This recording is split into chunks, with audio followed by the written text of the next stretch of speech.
പാകിസ്ഥാനിലെ ഇസ്ലാമാബാദിലെ ഗോഗാറിലെ ക്രിസ്ത്യൻ ദേവാലയത്തിനെതിരെ ആക്രമണം. വോയിസ് ഓഫ് ജീസസ് പ്രൊട്ടസ്റ്റന്റ് ദേവാലയമാണ് ആക്രമിക്കപ്പെട്ടത്. ഏപ്രിൽ 16-ന് സായാഹ്ന പ്രാർത്ഥനയ്ക്കിടെ 40 പേരടങ്ങുന്ന സായുധ സംഘം ദേവാലയത്തിന് നേർക്ക് വെടിയുതിർക്കുകയും കല്ലേറ് നടത്തുകയുമായിരുന്നു.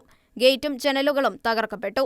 ആക്രമണത്തോടെ 9ഓളം ക്രൈസ്തവ ദേവാലയങ്ങളുള്ള മേഖലയിലെ ക്രൈസ്തവർ കടുത്ത ഭീതിയിലാണ്. ദേവാലയത്തിന് ചുറ്റും പോലീസ് കാവൽ ഏർപ്പെടുത്തിയിട്ടുണ്ട്.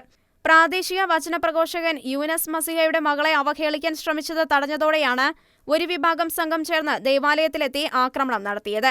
പ്രാർത്ഥനയ്ക്കെത്തുന്ന ക്രൈസ്തവ സ്ത്രീകളെ അവഹേളിക്കുന്ന സംഭവങ്ങൾ പലതവണ ഈ മേഖലയിൽ റിപ്പോർട്ട് ചെയ്യപ്പെട്ടിട്ടുണ്ട്. ആക്രമണം നടത്തിയ കൂടുതൽ ആളുകളുടെ പേരുകൾ പോലീസിന് കൈമാറിയിട്ടുണ്ട്. 60ഓളം ക്രൈസ്തവ കുടുംബങ്ങളാണ് ദേവാലയത്തിന് ചുറ്റുമുള്ളത്. ദേവാലയ പരിസരത്ത് സുരക്ഷ ഏർപ്പെടുത്തിയിട്ടുണ്ട്. എന്നാൽ ഇത് മതപരമായ പ്രശ്നമല്ലെന്ന നിലപാടിലാണ് പോലീസ്. ഇതിനെതിരെ വിശ്വാസികൾ പ്രതിഷേധമുയർത്തിയിട്ടുണ്ട്.